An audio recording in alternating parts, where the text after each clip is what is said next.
Ano po ba yung goal ng Christian life, ng Kristiyanang pamumuhay? Pag-usapan po natin yan sa devotion natin na ito. Magandang araw po sa bawat isa sa inyo. Welcome back to our 365 Daily Devotions Seminar Edition. Binabati ko po muna yung mga kapatiran natin, si Sister Daisy Gomez and Sister Mera Flor ng Davao. Patuloy po kayong pagpalain ng ating Panginoon.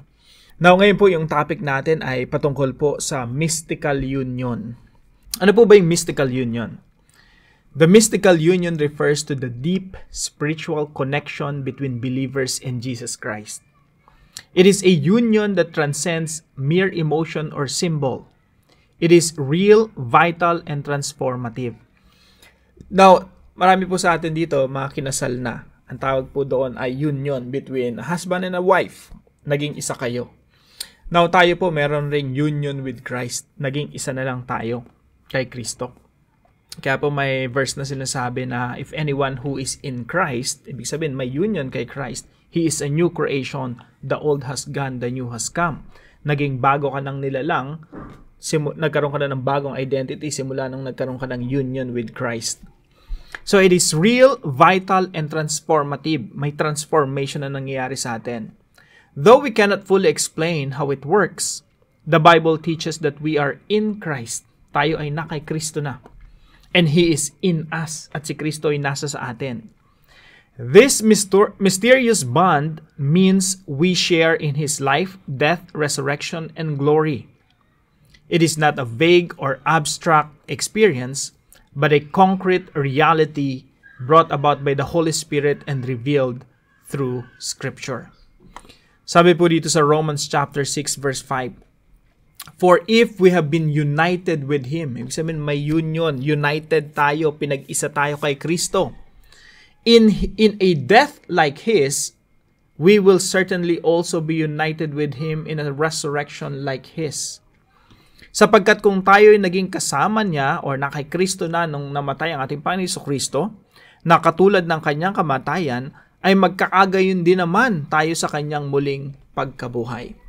So tayo po, ito po yung una nating katuruan ngayong araw. Mystical union. Marami pong aspeto yan. Nagbigay lang po ako ng 3 para dito sa devotion natin na ito. Una po, we are united with Christ in His resurrection. In His death and resurrection. So isipin po muna natin, buti meron ako, may laman pala, may kape pa. Ayan, di ko pwedeng lagyan eh. Isipin nyo na lang, merong si Kristo to, no? At merong coins dito. Isang coin, okay? So, we are in Christ. Tayo ay na kay Kristo. Now, nung si Jesus Christ namatay doon sa krus, namatay na rin tayong kasama ng ating Panginoong Jesucristo. Ibig sabihin, lahat ng ating mga kasalanan ay pinarusahan na at namatay na doon sa krus ng Kalbaryo. Pati yung luma nating pagkatao kasama ng namatay. At nung ang ating Panginoong Jesucristo ay muling nabuhay, tayo rin ay kasamang nabuhay ng ating Panginoong Jesucristo. Meron na tayong bagong identity. We are a new creation in Christ Jesus. Now, hindi lamang po yung resurrection ni Jesus Christ ay resurrection natin. Meron pa po tayong future resurrection. Kung paano pong nabuhay ang Panginoong Jesucristo, nagkaroon ng glorified body na hindi na magugutom, hindi masasaktan, hindi magdurusa, hindi na mamamatay, hindi mabubulok. Ganon din po tayo in the future. Bibigyan tayo ng panibagong katawan, katulad ng katawan ng ating Panginoong Jesucristo. At yun yung resurrected body natin. Yun talaga yung completion. Ibig sabihin yung kakompletuhan ng ating kaligtasan. Pag tayo muling nabuhay na at yung ating katawan ay hindi na mamamatay magpakailanman. Hindi mabubulok, hindi magdurusa. Wala na tayong mga luha dahil sa ating paghihinagpis dito sa mundo. Dahil po yun sa kamatayan ng Panginoong Jesucristo at muling pagbuhay ng Panginoong Jesucristo, we are in Christ Jesus. Kaya po tayo naliligtas mga kapatid kasi na kay Kristo tayo. Namatay tayong kasama ng Panginoong Jesucristo, naparusahan ang ating mga kasalanan, napatawad na ang ating mga kasalanan at nang muling nabuhay ang ating Panginoong Jesucristo, tayo rin ay nagkaroon na ng bagong buhay, bagong identity, bagong pagkatao kay Kristo. Kaya nga mga kapatid, kung ikaw ay na kay Kristo na, namnamin mong mabuti ang katotohanan na ikaw ay bago ng nilalang. Pangalawa, ipamuhay mo yung iyong bagong katauhan kay Kristo. Bago ka nang nilalang, yung dati mong pagkatao na masama ugali, wala na yun. Dati mong pagkatao na masungit, dati mong pagkatao na salbahe, dati mong pagkatao na puno ng bisyo, wala na yun, lahat yun, tinatalikuran mo na yun. At meron ka ng bagong identity at bagong pagkatao kay Kristo Jesus because you are one with Christ. Dahil sa, pag binasa niyo po yung mga talata sa Biblia, because of the resurrection power of the Lord Jesus Christ, ikaw ay nababago at patuloy binabago ng ating Diyos. Pangalawa po, we are united with Christ in His perfection. Napakatindi po, no? Isipin niyo si Jesus, perfect, sinless, walang kasalanan. Dahil tayo ay na kay Kristo, kung papaanong walang kasalanan si Kristo, ay wala din tayong kasalanan sa harapan ng Diyos. Yan po ang isa sa matatawag nating biyaya, grace of God. We don't deserve to be called a child or children of God. We're enemies of God. Pero dahil sa kagandahang loob ng Diyos, tayo ay tinawag niyang mga anak. At naging anak tayo dahil tayo ay na kay Kristo Jesus. At kung papaanong perfect si Jesus, perfect na din tayo. Sabi po rito sa 1 Corinthians chapter 1 verse 30.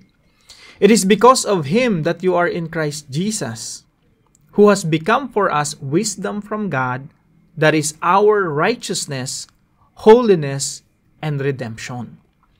Subalit kayo ay na kay Kristo Jesus na naging karunungan para sa atin mula sa Diyos, at katuwiran, at kabanalan, at katubusan. Kaya sa harapan ng Panginoon, mga kapatid, sa harapan ng Diyos Ama, tayo ay banal, blameless. Bakit po? Dahil hinugasan na tayo ng dugo ng ating Panginoong Jesucristo.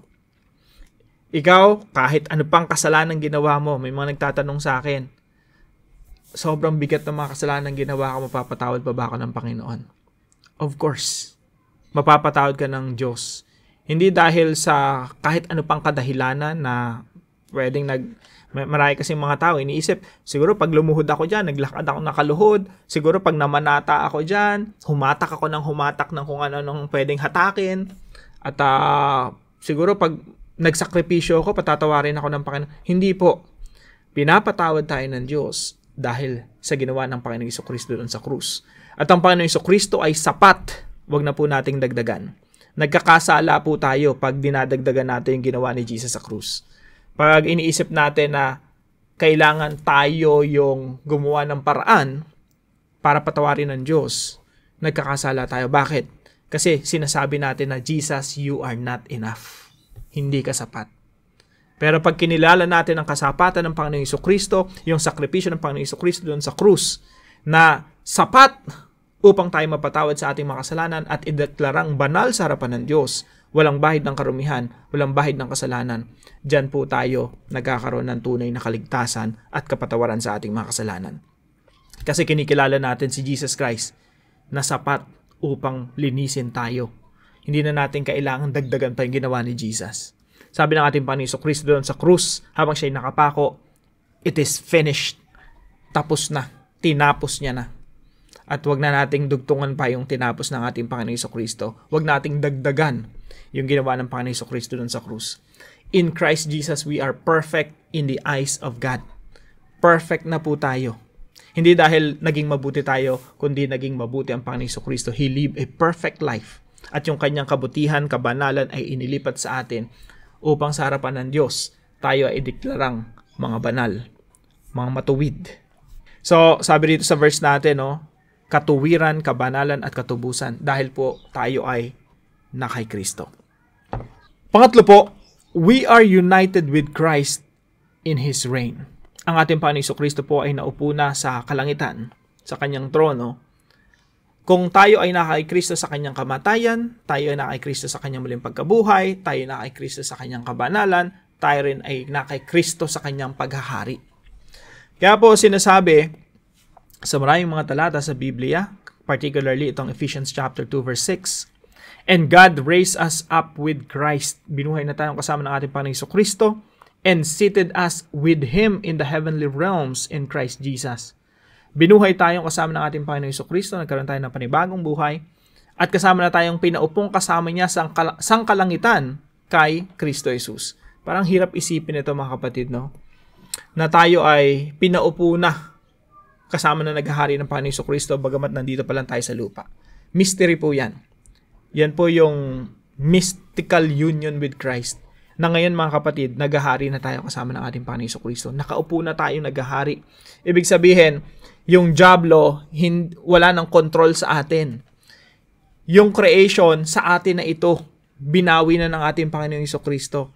In fact, tayo ay inutusan ng Panginoon Jesucristo upang samsamin lahat ng mga bansa. Dako po tayo sa application. Number 1 po, be an imitator of Christ's character. Ang ating Panginoon Jesucristo po ay dapat nating tinutularan. Tayo po ay pinili ng Diyos. Actually, ito yung tanong natin kanina, no, sa pinakauna, sa first part ng devotion natin. Ano ba yung goal ng Kristiyanong pamumuhay? Yung goal po ng Kristiyanong pamumuhay ay maging katulad ng ating Panginoon Jesucristo. Sabi po sa 1 John chapter 2 verse 6, dapat alam po natin itong tatlong verses na to. Number 1, ang nagsasabing siya'y nananatili sa Kanya, kay Kristo, ay nararapat ding lumakad katulad ni Kristo. 1 John 2:6. Romans 8:29, sabi dito, sapagkat ang mga nakikilala niya ng una pa ay tinalaga naman niya na maging katulad sa larawan ng kanyang anak. Mga kapatid, ang goal ng Christian life, ang goal kung bakit tayo nabubuhay, ang goal kung bakit tayo nagbabasa ng Bible, ang goal bakit tayo nagpapabago sa Diyos is to become like the Lord Jesus Christ, maging katulad ng kanyang larawan. To be conformed to the image of His Son, the Lord Jesus Christ. 1 John chapter 3 verse 2. Nalalaman natin na kung siya'y mahayag, tayo'y magiging katulad niya. Ang ganda po ng verse na ito mga kapatid. Someday makikita natin ang ating Panginoon Jesucristo ng mukhaan and we will be like Him. Magiging katulad natin siya. Ang goal po ng Christian life, bakit tayo nagbabasa ng Bible, bakit tayo nagpapabago sa Diyos, bakit tayo nagbabago araw-araw, is to become like the Lord Jesus Christ. Pangalawa po, be an ambassador of Christ to the world. Sabi po rito sa 2 Corinthians chapter 5 verse 20, tayo ay mga ambassadors ng ating Panginoon Jesucristo. Sa Tagalog po, sa ang salita ng Diyos na translation, napakaganda. Tayo ay kinatawan ng Panginoong Jesucristo. Si Jesus ay hari natin na nasa langit. Tayo ay kinatawan niya dito sa lupa. Ibig sabihin, nire-represent natin si Jesus Christ sa mga tao. Tayo yung, kung paanong na-reconcile ng Panginoong Jesucristo yung mga tao palapit sa Diyos, yun din yung mensahe natin sa mga tao. Manumbalik na kayo sa ating Diyos Ama. Tayo yung ambassadors, mga sinugo ng ating Panginoon Jesucristo upang mas dumami pa yung mga tao na magkakaroon ng mystical union with Christ. Mas marami pa yung mga tao na kay Kristo. Mas dumami pa yung mga tao na magiging united with Christ. Tayo po yung ambassadors. Tayo po yung ginagamit ng ating Diyos para sa mensaheng ito. Mensahe ng pagpapalaganap ng ebanghelyo ng ating Panginoon Jesucristo. Yung good news na pwede na kayong bumalik sa Diyos Ama sa pamamagitan ng ating Panginoong Jesucristo. Number 3 po, be an advocate. Pag sinabing advocate, ikaw yung pinaglalaban mo. Ikaw yung meron kang ina-advocate. Be an advocate for the growing kingdom of God. Yung kaharian po ng Diyos lumalaganap. Mas dumadami yung mga taong nagkakaroon ng union with Christ. Mas dumadami yung mga taong nagkakaroon ng bagong katauhan. Nagiging new creation in Christ Jesus. At yung kaharian ng Diyos hindi mapipigilan. It's a growing kingdom. It's going to conquer the Philippines, and not just the Philippines, but all the nations of the world. Mga kapatid, whether you like it or not, aabante ang ebanghelyo. The question is, are you part of it? Kasama ka ba dito sa kilusan ni Kristo na palaganapin ang ebanghelyo ng Panginoong Jesucristo at sakupin lahat ng mga bansa? So, be an advocate. Ito dapat yung pinaglalaban mo. Ito yung dahilan kung ba't gumigising ka araw-araw. Ito yung pinaglalaban mo sa pamilya mo. Itinataguyod mo yung pamilya mo patungo sa ganitong direksyon. Now, para po sa ating discussion, why is imitating Christ's life, character, and attitude the goal or direction of our Christian life? And from now on po, maglalagay ako ng alternative questions dito sa baba para pwede nyo ring sagutin ito kung gusto nyo pa ng mas mahabang talakayan. Tayo po yung manalangin. Lord God, I praise you for uniting me to Jesus Christ in a way deeper than I can fully grasp. I marvel at the mystery that Christ lives in me and I in Him. When I feel weak or lost, remind me that I am never alone. You are always with me, just as Christ is in me and I in Him. Please help me to live each day aware of this union, drawing strength from Christ's presence. Teach me to remain in Christ, even in the darkest moments. I trust in your unfailing love. In Jesus' name I pray. Amen and amen.